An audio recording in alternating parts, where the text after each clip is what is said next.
tan bonita y ver a nuestros jóvenes aquí presentes, pues da muchísimo gusto.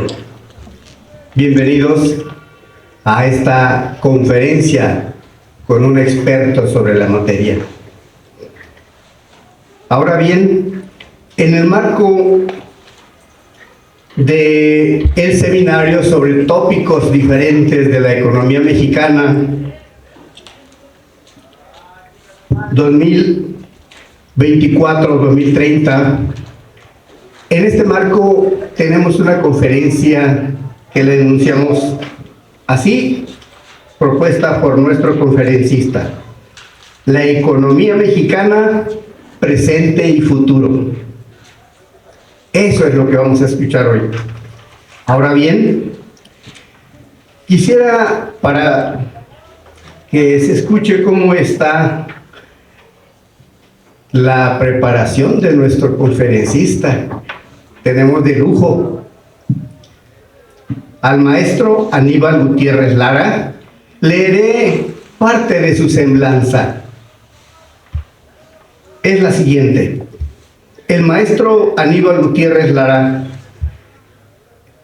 es profesor e investigador de la Facultad de Economía de la UNAM, adscrito al SUA-IED, con 43 años de antigüedad. Es maestro en docencia económica y en entornos virtuales de educación.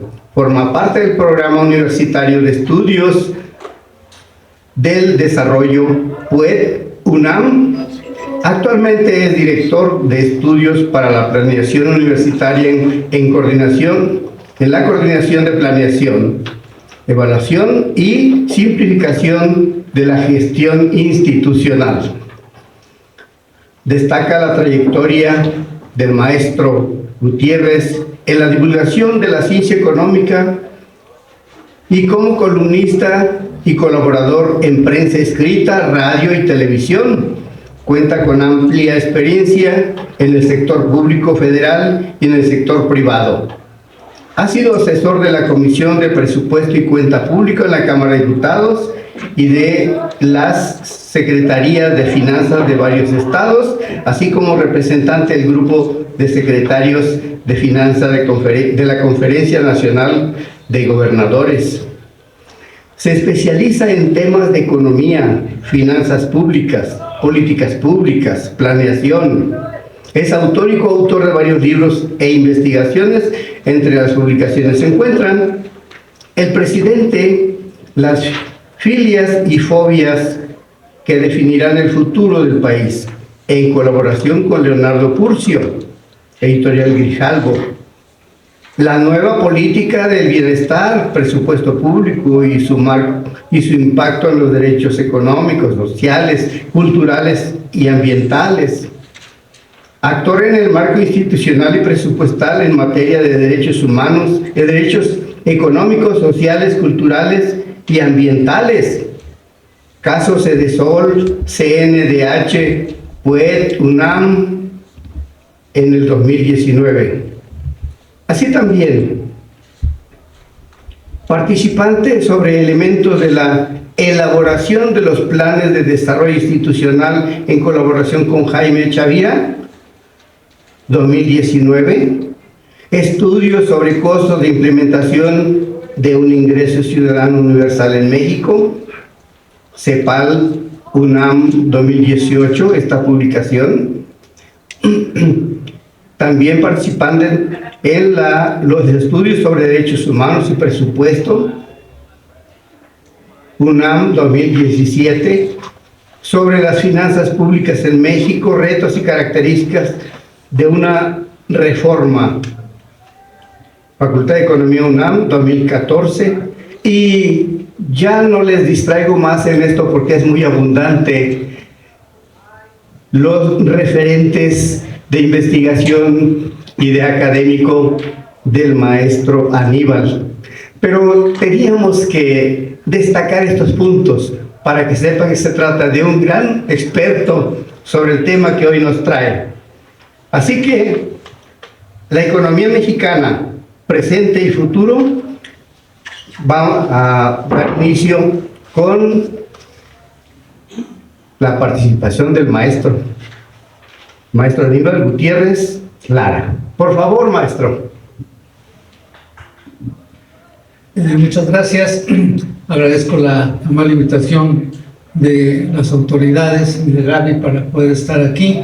Agradezco la generosa presentación que se acaba de hacer y sobre todo agradezco que estén ustedes aquí para festejar el 6 de noviembre, Día del Economista.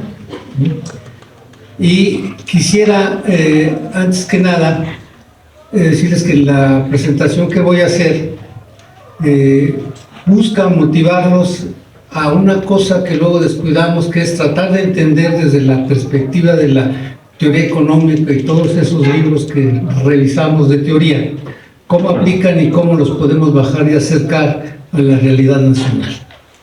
Hace unos momentos, que gracias a Gaby recordé lo viejo que estoy, cuando era estudiante, me acuerdo que decía en mis materias que llevaba entonces, primero Escuela Nacional de Economía y después ya Facultad de Economía de la UNAM, y dónde está la economía mexicana, y la veíamos hasta el final.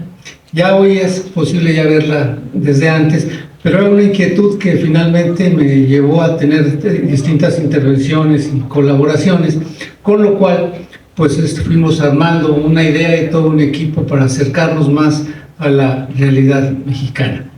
Entonces, agradeciendo la invitación aquí al seminario Tópicos de la Economía Mexicana 24-30, vamos a hablar sobre la economía mexicana, cómo va hoy y qué sigue, pero basado en los datos oficiales, no en otros datos, ¿sí?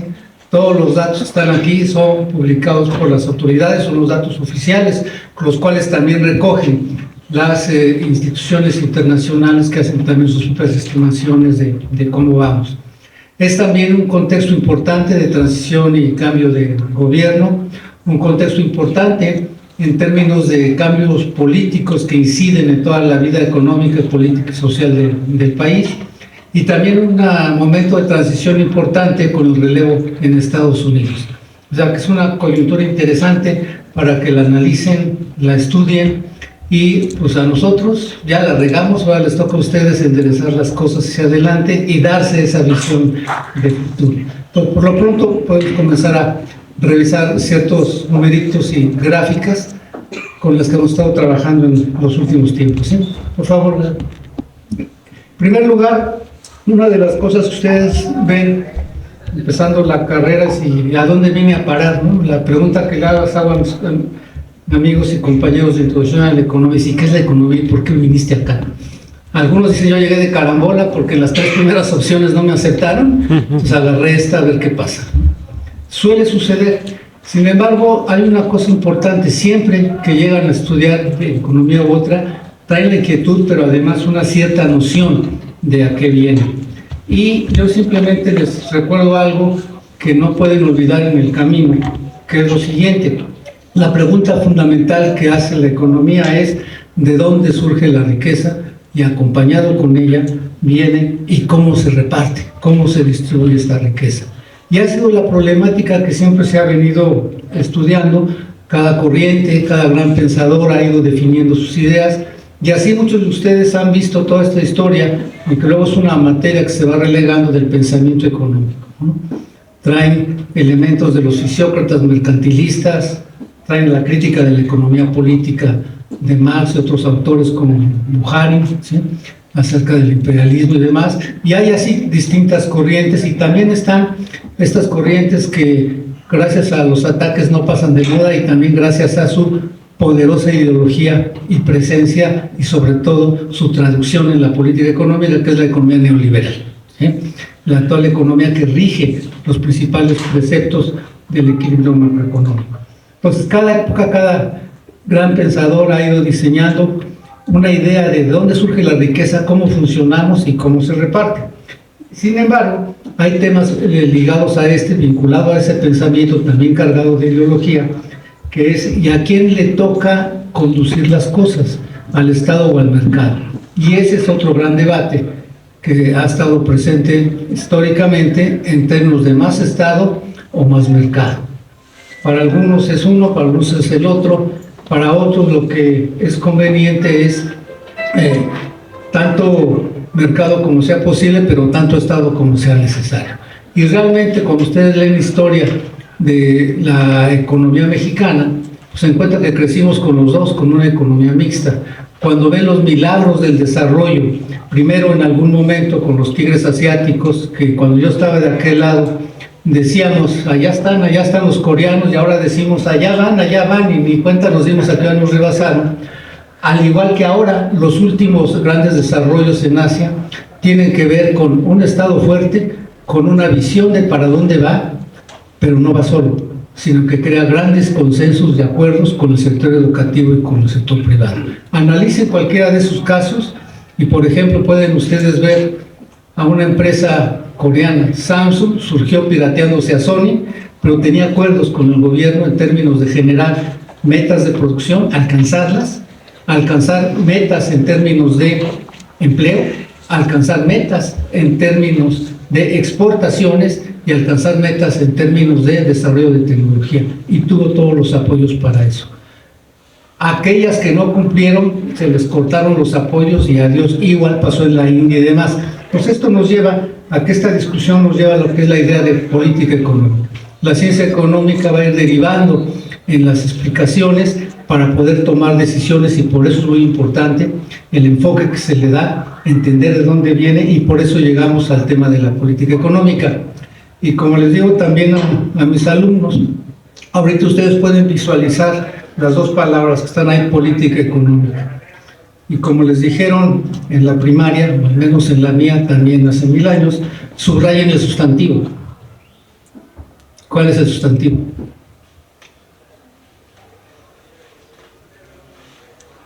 ¿El sustantivo cuál es? No tengan miedo, todos abusamos de la ignorancia de los demás y decimos cualquier cosa. La política, los sustantivos de la política. ¿Y qué es la política? La lucha entre distintos sectores para alcanzar el poder. ¿Y para qué quieres el poder? Para poder tú decidir y encaminar las cosas, en el sentido económico en este caso, es el adjetivo, para tu favor. Entonces, la política económica por eso está mezclada precisamente tanto con una parte de la técnica económica, pero también con la política y la ideología presente. Pues no olviden de esto, porque a lo largo de su carrera van a encontrar precisamente distintas versiones de las cosas.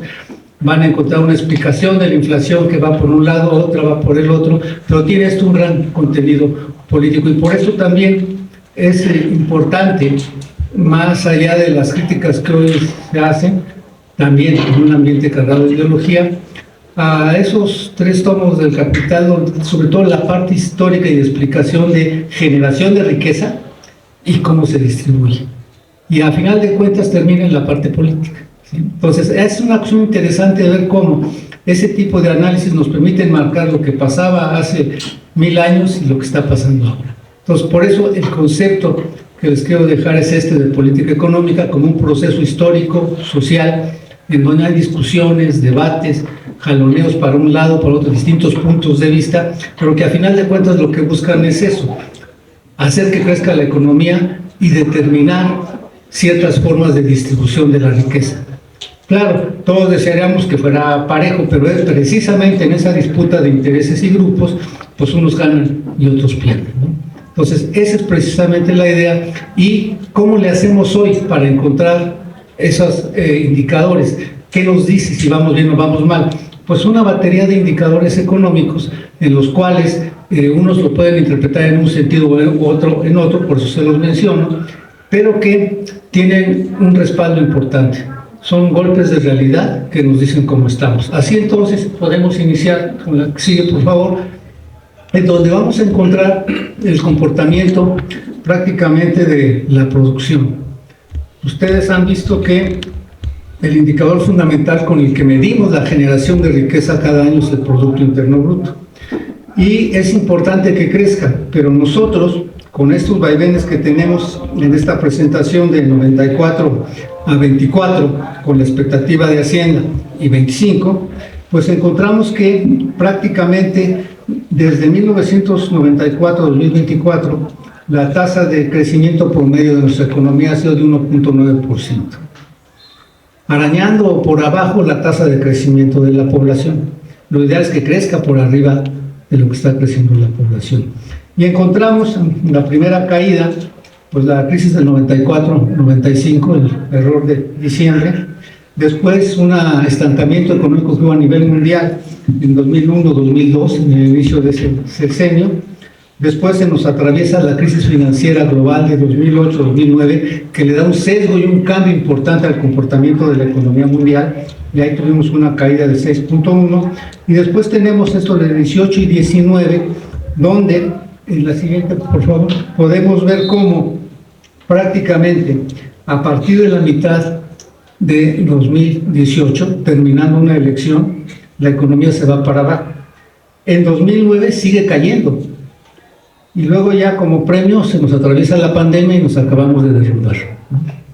Entonces, eso es lo que nos dicen los datos, la tendencia que traía la economía y cómo no hemos logrado romper esa barrera promedio de los 2 puntos. Podemos haber tenido crecimientos, como ustedes ven en algún momento, del 6, del 7%, pero en algunos casos han sido rebotes, pero no han sido sostenibles. Y luego vemos después de la pandemia, donde ustedes disfrutaron encerrados sin ver a sus cuates y gastando el internet, cómo viene el rebote que les digo de crecimiento del 22% trimestral, y después cómo se va aplanando esto y se vuelve a desacelerar la economía. ¿Esto qué quiere decir? Que tenemos un reto importante todavía de ver qué tenemos que hacer para que esta economía crezca a tasas superiores y de manera sostenida. La siguiente, por favor. Y cuando hablamos de esta comparación de la generación de riqueza con la población, tenemos el PIB per cápita. Y vean ustedes que en la línea que es el PIB per cápita, apenas ahora en 24 estamos en los niveles que más o menos teníamos en 18. Esos son los años que se perdieron en términos de crecimiento del producto por habitante. Esto es una caída de la producción, la población sigue creciendo, pues tenemos caídas importantes en esto. Y es un indicador que también nos permite ver para algunos las condiciones de productividad o las condiciones de necesidades que tenemos. Si hoy no logramos hacer que tengamos más bienes de demanda final disponibles para cada uno de nosotros, quiere decir que algo anda mal, ¿no? O sea, todos los años tenemos las mismas 10 naranjas disponibles, o a veces 8 o 6.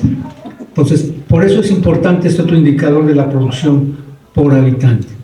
Y en esta idea es, bueno, ¿y qué es lo que jala? ¿Cómo se mueve la economía? Tenemos un frente interno y tenemos un frente externo. La siguiente, por favor. Y entonces aquí tenemos los mismos indicadores, pero la relación entre el PIB de México y el PIB de Estados Unidos. Vean que hay una simetría. Pues históricamente estamos sujetos a los vaivenes de la economía de Estados Unidos, aunque ha habido momentos como el reciente ahí al final, donde pues lo que sucede es que nos desacoplamos. El PIB de Estados Unidos va para arriba y, como vimos, el nuestro va para abajo. Y esto tiene que ver con las nuevas relaciones económicas que las hubo siempre y se fortalecieron a partir de los acuerdos comerciales, en donde buena parte de nuestro aparato productivo está vinculado a Estados Unidos o generan riqueza aquí en México empresas de Estados Unidos. Por eso es importante ese mercado. Realmente en los 70s, 80s discutíamos si nos íbamos a convertir en un país maquilador. Esto es traer materias primas, armarlas aquí con mano de obra barata y que regresaran a sus países de origen. Y se cuestionó mucho, no se quería, pero tampoco se tomaron medidas para fortalecer internamente la economía y enlazarlas en las cadenas productivas, que así me las mencionábamos antes, hoy dicen cadenas de valor, pero es lo mismo, ¿sí? Cómo las engarzamos, cómo las vamos integrando. Y entonces, pues a final de cuentas, sí somos una gran maquila en ciertos productos, sobre todo tecnológicos y de punta, en algunos casos automóviles y en otros las pantallas de computadoras, televisiones y todo eso. Pero es un gran elemento que al tener esa inversión y al tener esa capacidad de producción ahí condicionada, subordinada, pues nos lleva a tener oportunidades de crecimiento. Y hay este elemento que se ha mencionado mucho, el nearshoring, que es la cercanía con este principal mercado, nos va a ayudar porque están peleando que regresen capitales de China sobre todo y que se vengan para acá. Pero no les interesa mucho en Estados Unidos, sino en lugares cercanos. También porque la pandemia demostró que está tan lejos, se atraviesa otra crisis de ese tipo y es muy difícil recuperarse. Entonces buscan lugares cercanos a sus matrices. Y por eso se habla de la cercanía. Y ahí sí, como dice mi amigo Leonardo Curcio, el código postal nos marca y ahí sí vamos a seguir. Pero hay otros dos elementos que no se han mencionado mucho, que es el friendshoring y el alishoring. Esto es qué tan amigables somos. Y como hemos visto, pues la relación está medio raspada entre el gobierno de Estados Unidos y el de México, y tampoco ya somos, como lo vimos en algún momento, aliados de ellos en ciertas votaciones en Naciones Unidas y esas cosas que le interesan, ¿no? Hoy tenemos enfrente, por un lado, la presencia de la economía china y la presencia amigable del licenciado Putin, entonces no es muy del agrado de allá arriba, y entonces se están debilitando el friendshoring y el alishoring, y más con lo que pasó precisamente el día de ayer y se confirmó hoy, ¿no? Hay amenazas alrededor de esta relación con Estados Unidos, lo amigable y lo aliado están deteriorados y no nos queda más que el nearshoring, pero se está viendo afectado, ¿por qué? Por otro acontecimiento de ayer, lo de la Suprema Corte, ¿no? Cambian las reglas del juego, independientemente de que decir si va para bien o va para mal, les cambia la regla de juego a los actores sociales y a los actores económicos y se quedarán en pausa esperando a ver cómo funciona la cosa, ¿no? Ahora, otra cosa que ven ustedes es que este PIB se compone sobre todo de consumo más inversión. Hay un sector externo, pero ¿qué exportamos? Bienes de consumo, bienes de inversión. ¿Qué compramos? Bienes de consumo, bienes de inversión. Entonces la C+I que les enseñaron es fundamental. Y si queremos que crezca la economía, tenemos que ver cómo está y qué está pasando con el consumo, cómo está y qué está pasando con la inversión y qué hacemos para que sus tendencias vayan al alza. Y aquí estamos viendo que el consumo ha ido al alza y ha sostenido más o menos este débil crecimiento, pero ha sido positivo al menos, pero que en 24 prácticamente ha ido, se ha venido estancando, ¿no?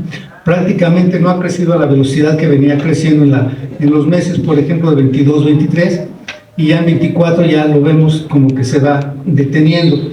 Y sobre todo, lo que está creciendo son los bienes importados, en tanto que ha crecido mucho menos la compra de bienes nacionales. Y hay otra estadística importante que nos habla de la confianza del consumidor. Este es un indicador que regularmente se publica todos los meses, tanto que trata de percibir, y es eso, un sondeo de opinión, no un dato duro, cómo se están viviendo las cosas hoy. Y son las preguntas que les podemos hacer a ustedes, porque contesten en un papelito de la situación económica en este momento de ustedes y de su hogar hoy. ¿Es mejor o peor que la de hace 12 meses? La situación económica que esperan para el año, dentro de un año, va a ser mejor o peor. Y lo mismo con el país, la situación actual, ¿cómo la ven?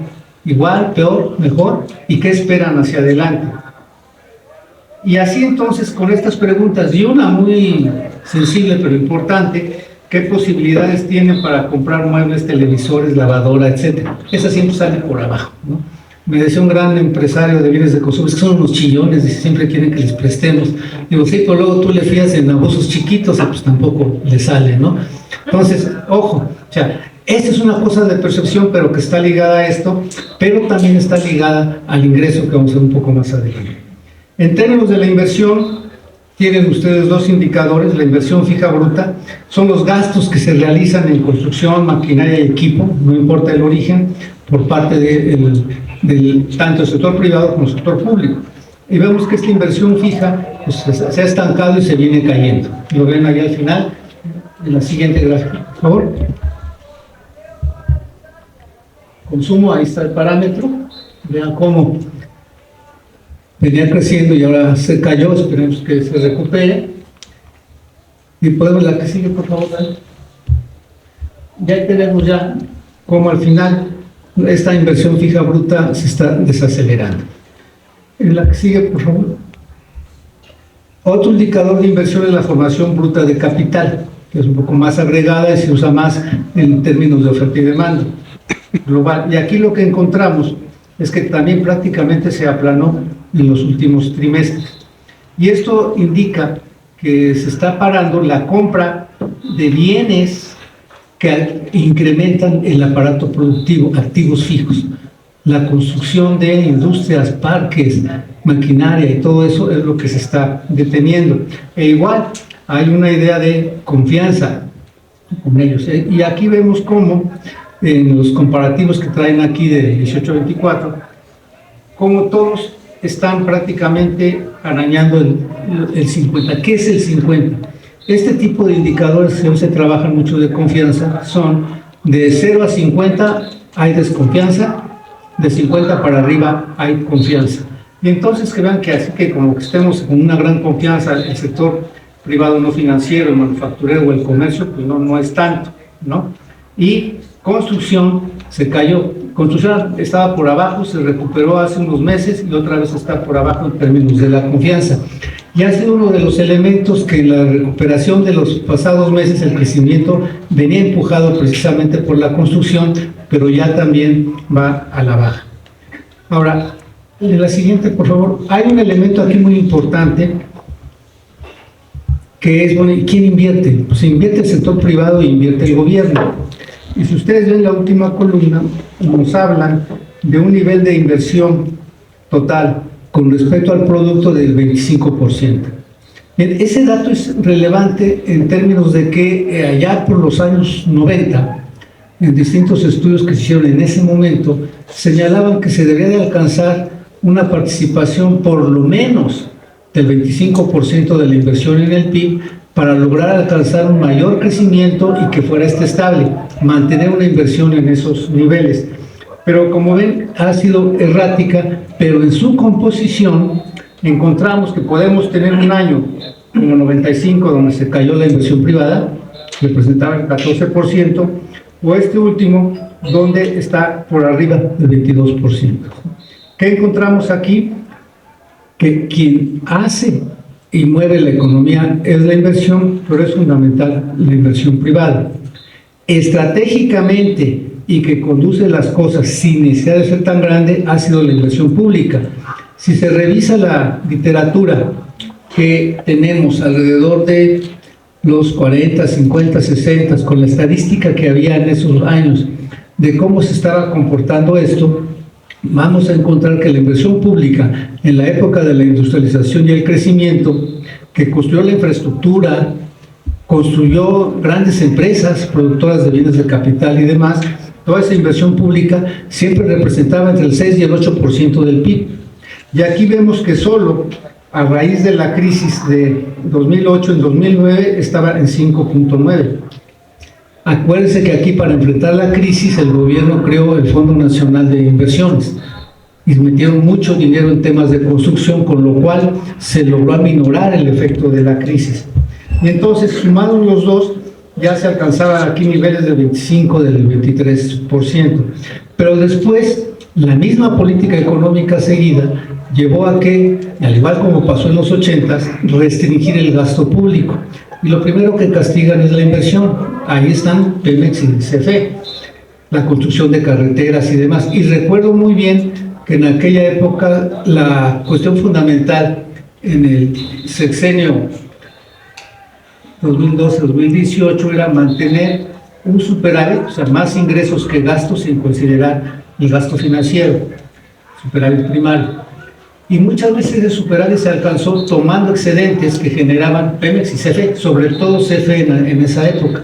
Lo usaban para financiar eso y lograr tener registrados más ingresos que los gastos, pero implicó también un recorte en distintos programas y recortes de inversión que hicieron, como pueden ver, que en esta administración prácticamente, habiendo tenido 4.5% de participación en la inversión pública, se va para abajo y llega a el 2.9 y 19, lo empezamos con 2.5, 2.3, 2.4, se recupera un poquito y es 2.5 por el cierre de sexenio, ¿sí?, con obras de infraestructura y de inversión, ¿no? Pero ver la importancia que tiene la inversión pública, porque es la estratégica y la que genera condiciones para que llegue y se desarrolle nueva inversión. Una pregunta ligada al nearshoring es, ¿qué es lo que preguntan cuando viene un inversionista extranjero? ¿Hay energía? ¿Hay agua? ¿Hay infraestructura? ¿Por dónde voy a sacar mis productos? ¿Y hay seguridad? Ya en otro nivel, me comentaba, lo que me preguntan es, ¿dónde van a estudiar mis hijos? ¿Qué tipo de escuelas hay? Que vengo con la familia, ¿no? ¿Dónde voy a vivir? Entonces, todos esos factores son infraestructura y condiciones que debe crear que una política pública. Políticas del gobierno federal, estatal y municipal para crear esas condiciones, pero eso es inversión. No es nada más que tengas tu empresa, sino crear esas condiciones para que fluya y tenga condiciones de competitividad y de productividad la empresa. La que sigue, por favor.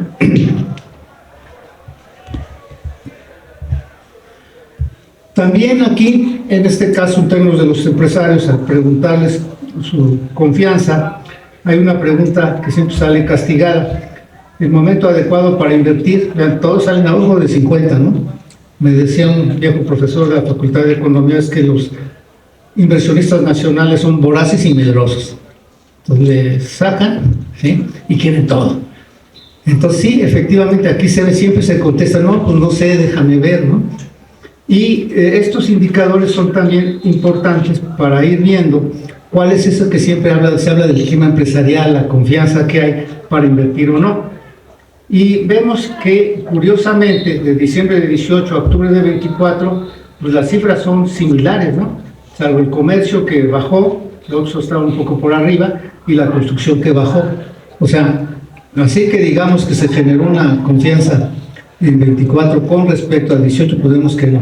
Son muy similares las cifras que están ahí. Y esto tiene que ver con otra encuesta, una del Banco de México, en donde habla de las expectativas precisamente de quienes toman decisiones, y nos dicen, la pregunta es, ¿cuáles son los principales obstáculos para la inversión, para el crecimiento hacia adelante? Y vean que marcan inseguridad pública, todos lo marcaríamos sin duda, ¿sí?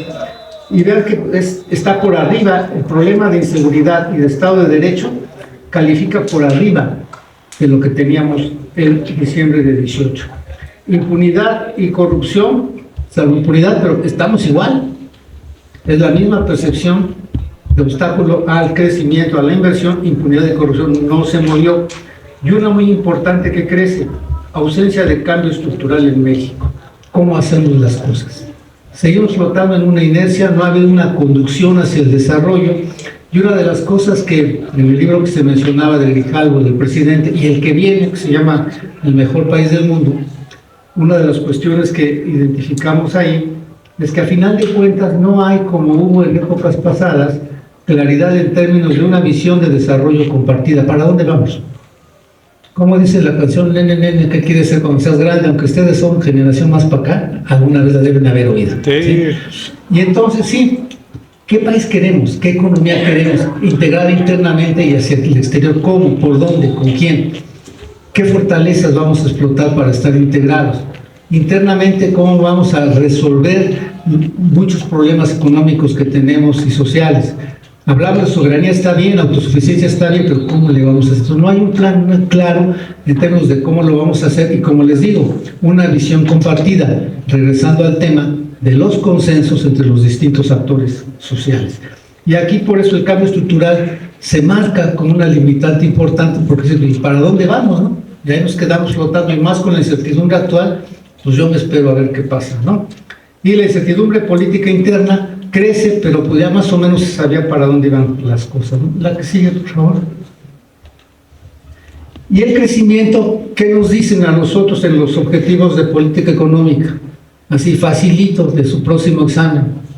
El primero es ese que están pensando, que crezca la economía. Y si crece la economía, ¿qué crece? Inflación. Crece el empleo.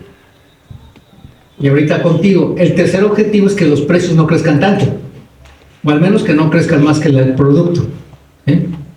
Y el cuarto objetivo, de los últimos años ya muy consolidado, que haya un equilibrio en las finanzas públicas y un equilibrio en la relación con el exterior, equilibrios macroeconómicos.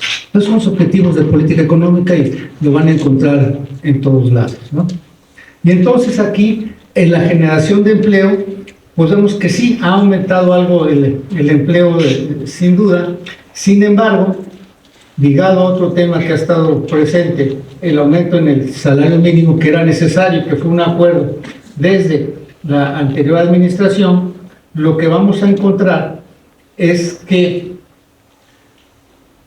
ha crecido el empleo formal, si ustedes se fijan ahí, 2 millones más o menos, ¿no? Regularmente, y es histórico, se dice que esta economía año con año tiene que generar entre 800,000 y 1,200,000 empleos cada año, formales además. Y ahí es donde entran ustedes, ¿sí? Ahí es donde tiene que haber empleos de ese tipo con ustedes, con todas las reglas y condiciones de seguridad social y demás que implica. Si no, ¿qué es lo que tenemos? Lo que más ha crecido, la informalidad. Y en esta idea, también lo que tenemos es que, si bien el tipo de trabajo formal es importante ese crecimiento, pues si lo combinan con los años, aún con todo y pandemia, ¿sí?, no fue tan importante. E incluso se han generado menos empleos que en la administración anterior. Se crearon más con Peña que con López, que apenas va empatando esa creación de empleos de las anteriores administraciones. Tenemos población que hoy salió a trabajar, 59 millones, pero 32 son informales, o sea, no tienen seguridad social, o como decía yo con algún secretario del trabajo, o sea, es que mientras no haya seguro de desempleo, va a haber informalidad. Y cuando te preguntan los de la encuesta en tu casa, ¿y saliste a trabajar? Sí, salí a trabajar, pero fui con mi compadre, le ayudé a afinar un motor y fue mi chamba, me dio una lanita. O salí a trabajar y me robé unos tapones, los fui a vender y ya traje dinero. O sea, es muy laxo precisamente este indicador, y por lo tanto la tasa de desocupación siempre da una idea cercana, pero no exacta del mercado de trabajo.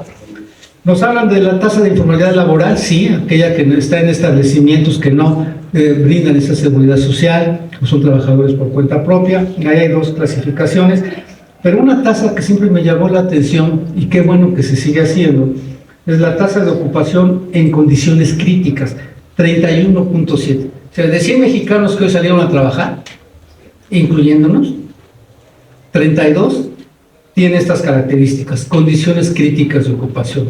Pueden ver bien la definición en la Encuesta Nacional de Ocupación y Empleo, pero en resumidas cuentas, ¿qué es? La gente que está trabajando, pero por condiciones de mercado, no alcanza a trabajar la semana completa, trabaja a tiempo parcial, o trabaja la semana completa, pero no le pagan el salario mínimo, gana menos. O trabaja más de 48 horas a la semana y no llega a los 2 salarios mínimos, ¿sí? Trabaja muchas más horas y ahí se queda. Esto es un trabajo temporal, un trabajo con mínimos ingresos y un trabajo de escaso valor agregado. Hace algunos años hablábamos de esos tipos de trabajo para jóvenes, donde terminaban con sus audífonos y vendiendo hamburguesas. Hoy ya no es eso. Hoy los vemos jugándose la vida en sus motos y sus bicicletas repartiendo alimentos. Ese es el trabajo que queremos. Es el que necesita este país para crecer.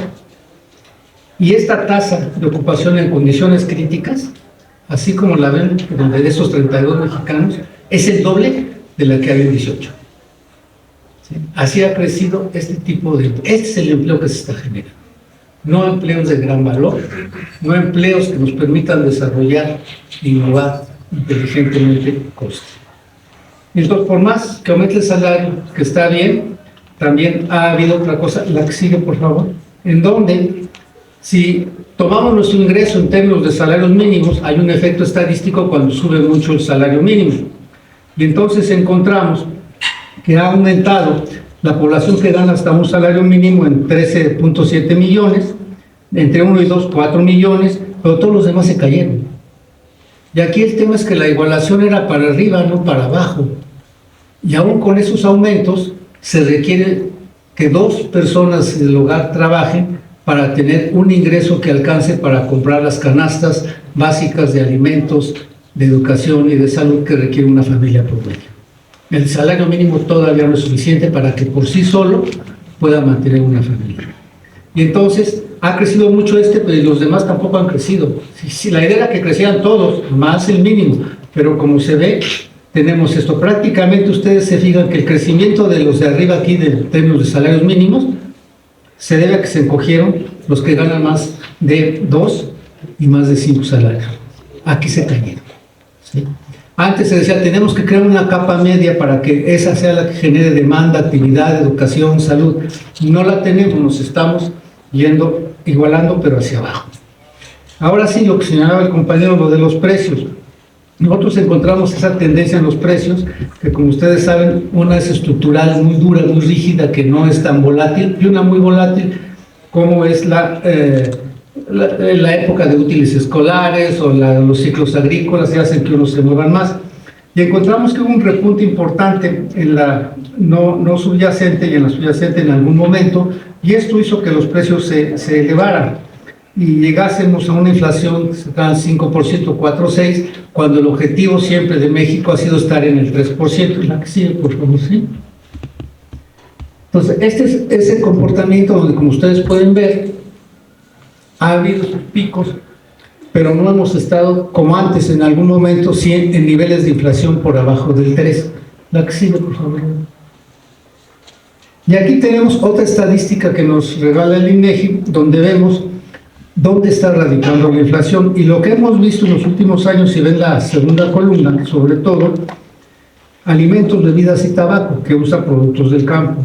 Y más abajo, la inflación de los productos agropecuarios, frutas y verduras y productos pecuarios, por ejemplo, ¿no? Y por eso cada vez son más caros los tacos y los changarros que están aquí afuera. Cada que regresan de vacaciones ya les venden más caro todo. Hay un problema aquí, y no es, como dice la teoría, estrictamente un problema de oferta y demanda. Sin duda, las transferencias públicas y las remesas que ha llegado a las familias lo hacen que demanden más. ¿Y qué es lo primero que demandan las familias que reciben esto? Pues básicos, y sí, puede haber un efecto de demanda. Pero también es cierto que aunado a la sequía se suman factores extraeconómicos, y por eso el mapa. ¿Cuáles son los principales estados, entidades federativas de las actividades primarias, o sea, del campo? Jalisco, Michoacán, Sinaloa, Veracruz, Sonora y Chihuahua. Estos son los estados de la República que nos proveen de alimentos. ¿Y cuál es la situación ahí? Siempre salen en las noticias, ¿no? Y más ahora Sinaloa. Hay que pagar al crimen organizado derecho de piso y derecho de paso. Y además muchos de estos grupos, como sucedió ya en Guerrero, están controlando los mercados legales del huevo, del pollo, en Michoacán el limón. Y entonces obviamente hay factores económicos que nos están llevando a esta inflación. Entonces no hay un instrumento de política monetaria que controle el crecimiento del dinero, que haga que baje la demanda y que en automático bajen estos precios. Hay factores estructurales más importantes. Y es una de las tareas a realizar hacia adelante. ¿Qué va a pasar con esto, no? Son los alimentos y queremos ser autosuficientes.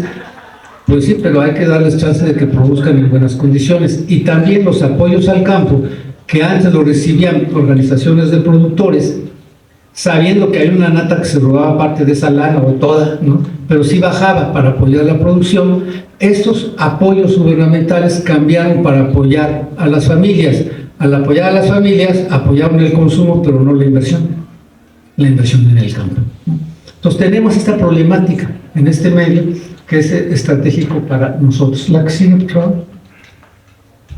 Ligada a la inflación siempre nos hablan de la tasa de interés, y la tasa de interés, como ven, está condicionada por lo que hace la tasa de interés de Estados Unidos. Y vean que se ha mantenido un diferencial de prácticamente 5 puntos. ¿Por qué? Porque si alguien que tiene dinero viene a México con sus dólares, compra pesos y los invierte a una tasa alta, al rato los recoge, los cambia, asegurando que le puedan dar más dólares por sus pesos, ¿sí? Y se va tranquilamente. Pero si la tasa de interés en Estados Unidos es más alta, pues mejor ahorro allá. Incluso los que están aquí, nacionales, pues venden sus CETES, agarran sus pesos, los cambian por dólares y los van a invertir allá. Entonces, la tasa de interés sí ayuda como un instrumento del Banco de México para tratar de regular el dinero que está circulando y generar y controlar las presiones de demanda, sí. Pero hay otros factores económicos como el que mencionamos, y este es otro elemento que tienen que considerar. Si bajan mucho la tasa de interés, pierde competitividad frente a la de Estados Unidos y entonces muchos recursos se van a ir. Y por ejemplo, la que sigue, por favor. Esta gráfica me gusta mucho, en términos que es la mancha gris, es el monto de CETES, por ejemplo, de títulos del gobierno, que son CETES, bonos de desarrollo y demás, en posesión de residentes en el exterior. Y vean cómo se cae. Cuando se empieza a caer, nuevamente, 19, 20, viene la pandemia, y después por más que sube la tasa de interés, ya no reaccionan, ¿sí? Hay una desconfianza e incertidumbre en términos de si el gobierno de México puede pagar. Hay una incertidumbre en términos del comportamiento de la economía. Y aquí no son el jubilado X o el jubilado Y, son grandes fondos de inversión que concentran los recursos de estos jubilados y andan viendo dónde tienen mejor rendimiento. Entonces, si nosotros vemos del 30 de noviembre de 18 a septiembre de 24, los valores gubernamentales en manos de extranjeros han disminuido casi 300,000 millones de pesos. Pero aquí ya es recuperándose. Vean que en 22 se cayó totalmente, ¿no? Entonces dijeron, no, yo para qué quiero papel del gobierno mexicano, me voy a otro lado, ¿sí? Aquí sigue, ¿no? Y eso también tiene que ver con el otro indicador importante, el tipo de cambio, cuántos pesos por dólar. Y aquí vemos que se ha ido para arriba, ha bajado. La estimación oficial de Hacienda es que cerrará en 17, pero pues ya hoy estamos en 2021, ¿no? Entonces se ha movido mucho. Nuevamente es que han salido capitales y pese al monto de ingreso de dólares, que son estos valores gubernamentales en manos de extranjeros, pero se suma a esto sobre todo las remesas, se suma a esto los ingresos por exportaciones, ¿sí? Pues hay dólares, y entonces el tipo de cambio debería estar más abajo y ser más estable. Pero hay estas condiciones que hemos mencionado, en donde aquí por eso les resalto ese 17 pesos que es una estimación, porque hoy ya estamos en 21 y la verdad yo creo que vamos a cerrar por arriba. No se va a cumplir esto porque no hay confianza tampoco en el valor de la moneda. La que sigue, ¿no? Y aquí vemos lo que les decía, hubo este auge de las remesas, prácticamente más de 5,000 millones de dólares al mes. Nunca lo habíamos visto, más que los ingresos petroleros en algún momento, ¿sí? Y ahora vemos que para este último año van bajando, ya no son tan fuertes. Y hay toda una discusión. Dice, no, lo que pasa es que es el crimen organizado, que por ahí están metiendo su dinero, que de lo que venden allá. Y pues hay que ver también, está más pulverizado, más dispersa esta distribución, pero los principales estados que reciben remesas son Guanajuato, Michoacán, Jalisco, Chiapas, Estado de México, Ciudad de México, Oaxaca. Algunos sí se ve la condición de atraso y de rezago de las familias y por eso tienen el apoyo de sus familiares migrantes, pero otros no tanto. Digo, me llama la atención con los acontecimientos de las últimas semanas en Guanajuato. Pues me decía otro empresario que también es banquero, dice, no, es que se necesitan muchos operando y hay un tope, pero ya hemos visto reportajes de gente en Estados Unidos que le pagan por ir cada semana a depositar. Entonces, bueno, no sabemos ciencia cierta, es una área todavía oscura, pero vean cómo las remesas que han alimentado y dado, por un lado, un margen de ingreso a las familias con mayor necesidad, pero por otro lado han traído dólares, pues ya también se están desacelerando. La otra parte importante que trae divisas es la inversión extranjera. Y aquí hay una cosa, digamos, medio engañosa. Vean que 21, 22 y 23 va al alza, pero aquí hay ciertas operaciones contables. Por ejemplo, destaca la fusión de Televisa Univisión, contó como inversión extranjera, aunque no entró ni un peso, o sea, es lo mismo, ¿sí? Cuenta como inversión extranjera lo de la cervecería nacional que compró Heineken, pero tampoco entró ni un peso, llegaron a ocupar lo que ya estaba funcionando, ¿no? Hay una inversión extranjera para este micrófono, sí, pero va a ser no va a ser uno nuevo, no están creando capacidad productiva, ¿sí?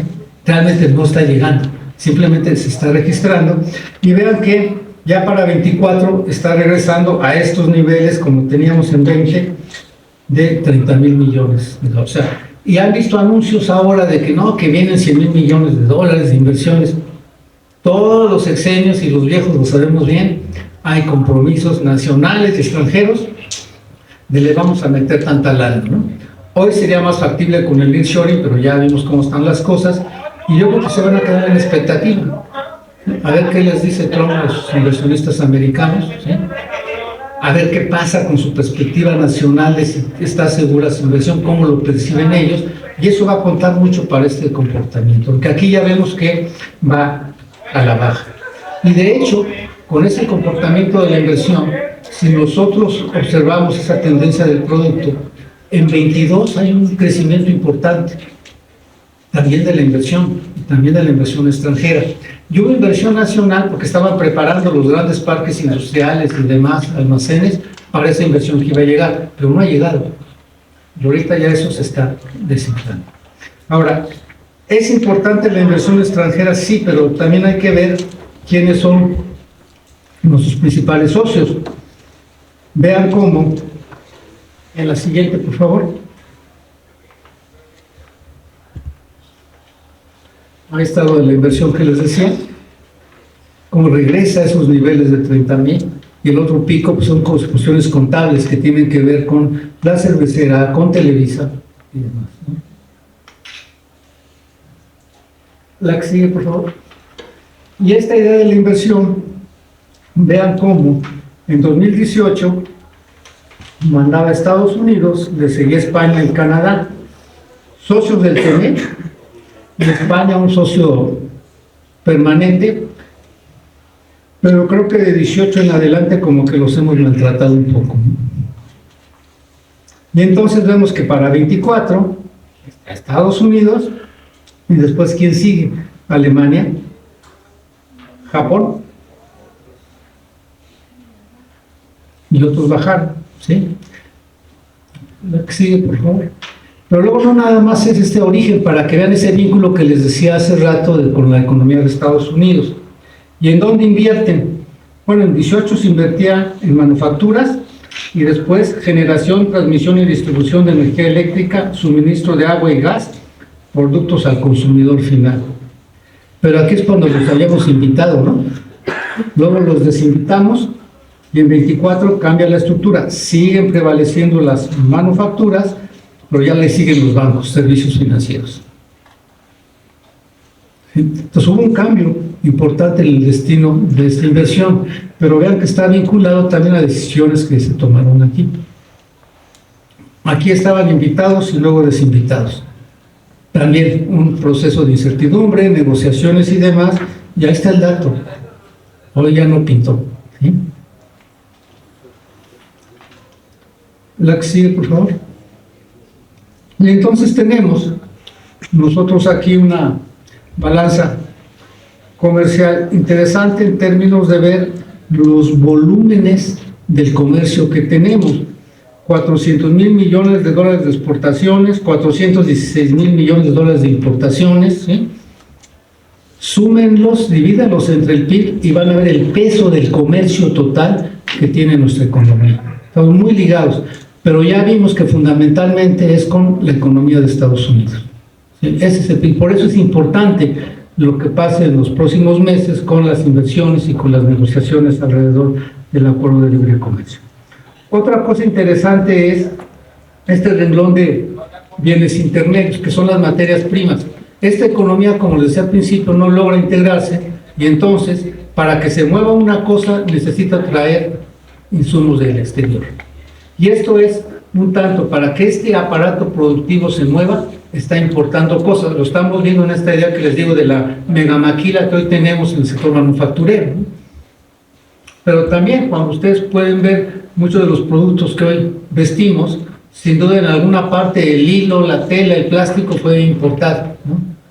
O componentes del celular que traemos hoy todos, ¿sí?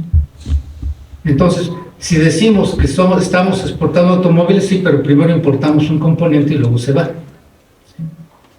Si estamos también con lo de los pantallas y demás, que también exportamos mucho, es lo mismo. Si estamos también con un sector que no se ha estudiado bien, que es de toda la parte farmacéutica y la industria química, también ha crecido y está exportando, pero ¿de dónde trae los principales componentes? Lo trae del exterior. Ojo, una parte es China e India, los que producen fentanilo, y además el fentanilo no es malo, se usa mucho para la anestesia. Sin fentanilo no se dejan ustedes sacar una muela, ¿sí? Y por eso, pero usado como lo usan estos, pues ahí sí tienen todos esos dramas que ven en San Francisco y demás, ¿no? Entonces, esta economía para moverse tiene que importar. Cuando ven, se cayeron las importaciones y demás, pues sí, pues si se cayeron quiere decir que la economía no está caminando, ¿sí? Ojo, entonces cuando vean esa dinámica de comercio, pongan atención también en la dinámica general de la economía. La que sigue, por favor. Y llegamos a una cosa igualmente alentadora, que son las finanzas públicas, en donde la tendencia que se vivió de 18 a 24 es la que ahí se muestra. Nosotros vemos que de 18 a 24, en términos reales, el presupuesto cayó 28%. El presupuesto total creció 28%. Los ingresos crecieron 14% y la deuda 159%. La diferencia que tienen ustedes ahí entre los ingresos sin deuda, sin financiamiento, las barras azules, comparado con la línea roja, que es el presupuesto que se ha aprobado todos los años, se cubre con la línea gris que está abajo, la deuda. Y vean que estos ingresos por financiamiento que se requería cada año estaban en 600,000, 700,000 si quieren en 2018, y hoy están en 1.7 millones de pesos. La dinámica del gasto fue prácticamente del doble de la dinámica de los ingresos, y por lo tanto no hubo más que endeudarse, ¿sí? ¿Qué es lo que todos hacemos cuando nos gastamos y no nos alcanza la beca, no? Entonces, en ese sentido, esto es lo que pasó con las finanzas públicas. Ahora, ¿qué hacemos? En primer lugar, lo que tenemos aquí es que la dinámica de los ingresos, vean, en este año es 3.3%, pero la del gasto, la que sigue por favor, es de 9%. Sigue esa tendencia este año. La que sigue por favor. En términos de deuda, la que sigue.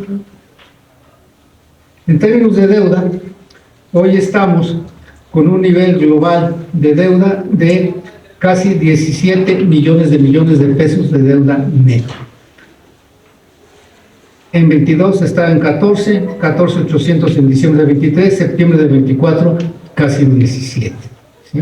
Entonces, lo que encontramos es una dinámica de deuda necesaria por el desfase entre ingresos y gasto. La que sigue, por favor.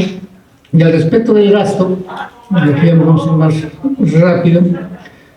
El presupuesto que se está discutiendo, que se presenta el 15 de noviembre, tiene la ley de ingresos que nos dice dónde voy a recaudar, y ya vimos ahí cómo se están comportando los ingresos. Necesitamos que crezcan más, pero ¿a quién le voy a cobrar impuestos? ¿Quién de ustedes se va a dejar? Pasamos al gasto. En el gasto, se va a dividir en los ramos autónomos, que son el Poder Legislativo, el Poder Judicial, o de todos ninguneados. La que sigue, por favor. Y sobre todo, la parte importante son los ramos administrativos. Estos son las secretarías de gobierno, básicamente. La administración del Poder Ejecutivo, que es la que hace cosas. ¿Qué es lo que está en rojo?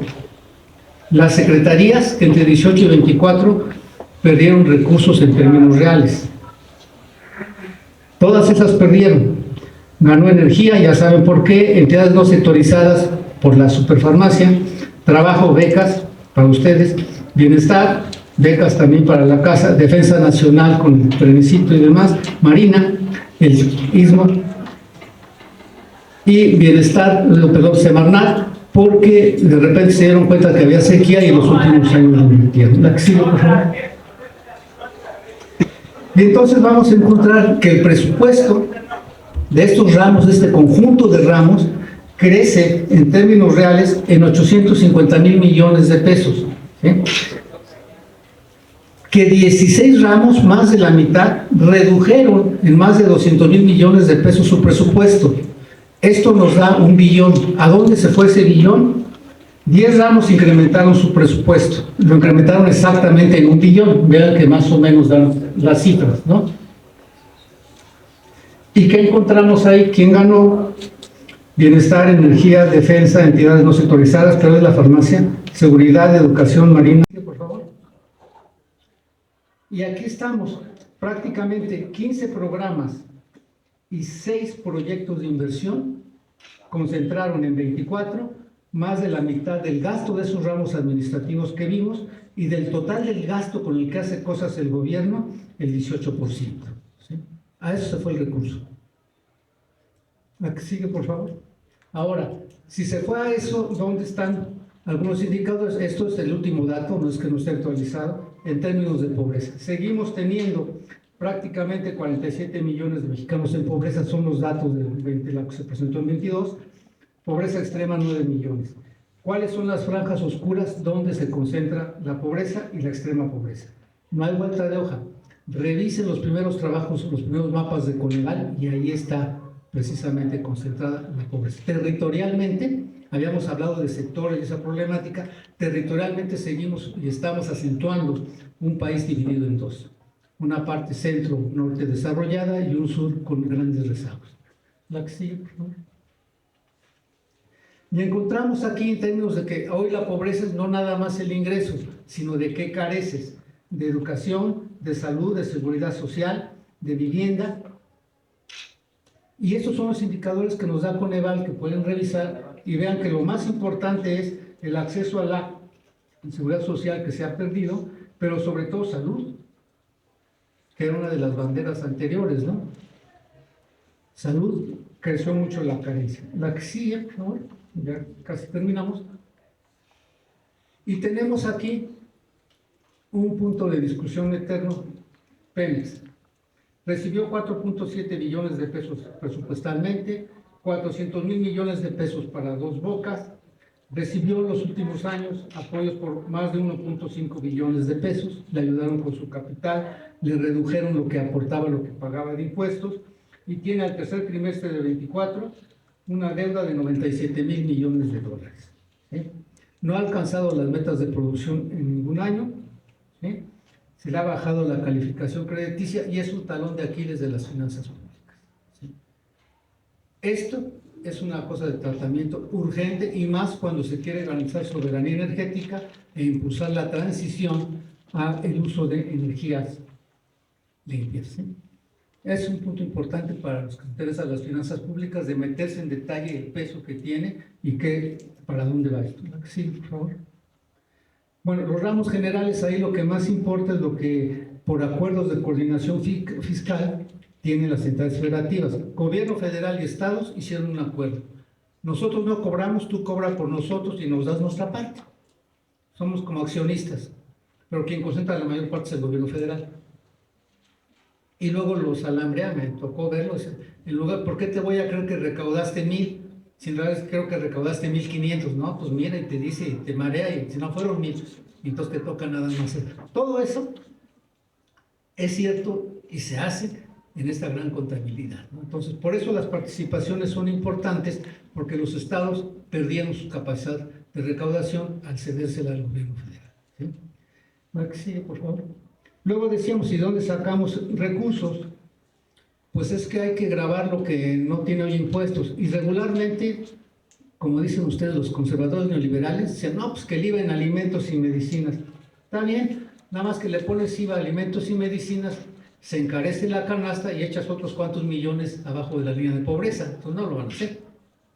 Por otro lado, nos dicen que hay un sacrificio que hace el Estado, que hace el gobierno, al no cobrar ciertos impuestos, pero son, como aquí pueden ver, uno importante es el subsidio para el empleo. Otros son excepciones a personas físicas donde entran muchas cosas de salud. El IVA es el más grande, tasa reducida, tiene tasa cero. ¿Sí? Pues quieres cobrar, pues cóbrale y vas a ver cómo se te cae la economía. Y todos estos cruzan a la economía. Y otro importante, estímulos fiscales, son los estímulos que se da por presidencia, por decretos presidenciales. Que la zona norte ya no cobre tal cosa, que se le baje el impuesto de tal o cual. Entonces, si quitas alguno de estos, se te mueve todo y se te cae la economía y vas a recaudar menos. Entonces, es muy difícil mover aquí estos números, que son cifras de Hacienda. La que sigue, por favor. Padrón de contribuyentes. Pues aquí con el padrón de contribuyentes lo que tenemos son personas morales, empresas, personas físicas, las personas y grandes contribuyentes de los dos. Fíjense que una de las cosas que tuvieron un gran acierto fue lograr aumentar el número de grandes contribuyentes en físicas y en morales. Ese es como los andan correteando. Y fue muy fácil. Siempre estabas debatiendo y negociando si te debo o no te debo, cuánto es y haciendo cuentas. Entonces dijeron, no sé si para todos, pero para los más importantes sí, está bien, mientras negociamos, congelamos tus cuentas. ¿Y qué pasó? No, pues mejor te pago, lleguemos a un acuerdo y te pago, no todo, pero te pago. Y fueron esos anuncios de que llegaron mucho dinero de Microsoft y demás, creo que Unilever también y otras así pagaron impuestos que estaban negociando, pero mejor pagaron antes de que les congelaran las cuentas. Y funcionó en todos los niveles.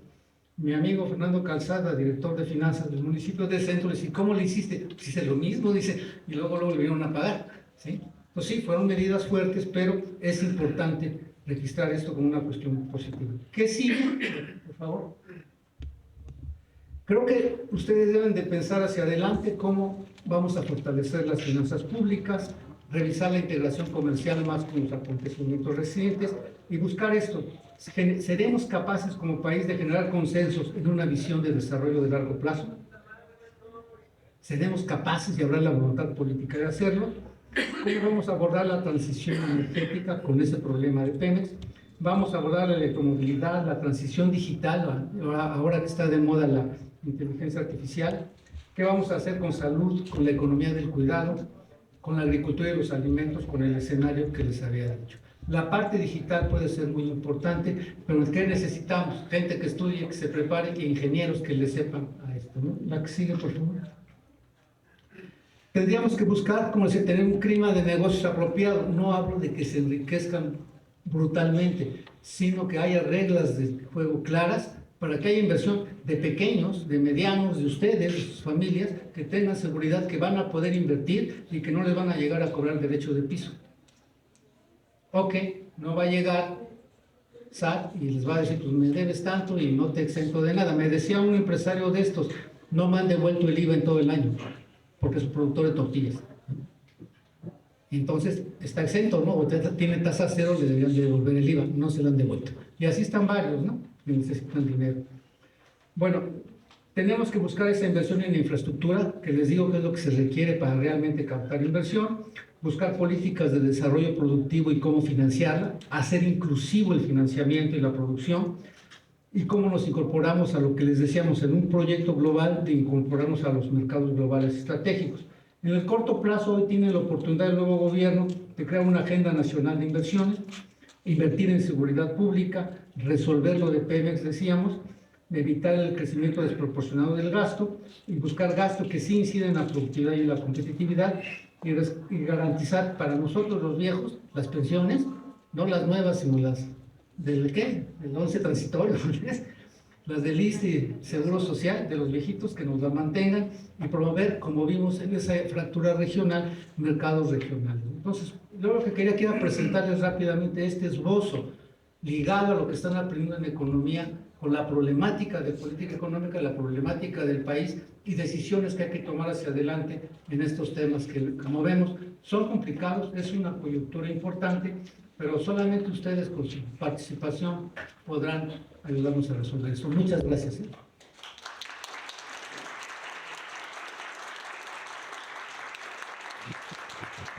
Muchas gracias, maestro Aníbal, por esta amplia explicación sobre la situación actual de la economía mexicana.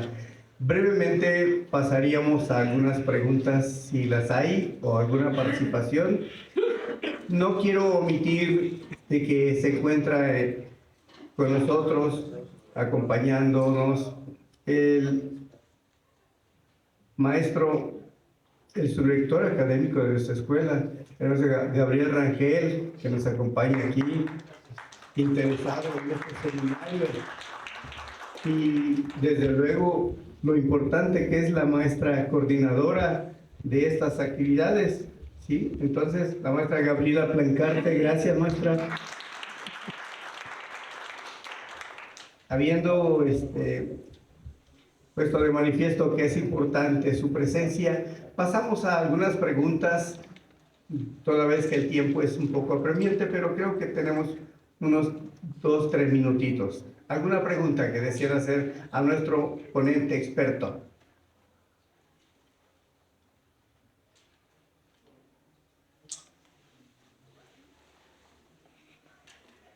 ¿Tendrá alguna conclusión para nuestro auditorio, maestro? Gracias. Simplemente quisiera exhortarlos a que sigan estudiando, que se concentren en lo importante y que ayuden a la sociedad a salir de estos pequeños problemas que les hemos enunciado, ¿no? Pero solamente con la participación en los sectores que les toque, social, política, económica, creo que podemos salir con juventudes que sí se esfuercen y que no sean tachados como la generación del TikTok y lo superficial. Acuérdense, la letra con sangre entra. Sí, hay que esforzarse así como antes y desarrollar el pensamiento abstracto, que es el que permite innovar, requiere lectura, comprensión y paciencia. Entonces les pido que se esfuercen mucho, tienen un largo camino por delante. A nosotros pues ya nos estamos bajando del camión y les vamos a dejar la estafeta a ustedes y espero que ya pronto estén de este lado en nuestro lugar. Muchas gracias. Muchas gracias, maestro Aníbal. Y solicitamos a nuestros compañeros, al maestro subdirector académico de la Escuela de Economía, Gabriel Rangel, a nuestra coordinadora, para que den un reconocimiento como autoridades de nuestro centro de estudios a nuestro distinguido visitante, el maestro Aníbal.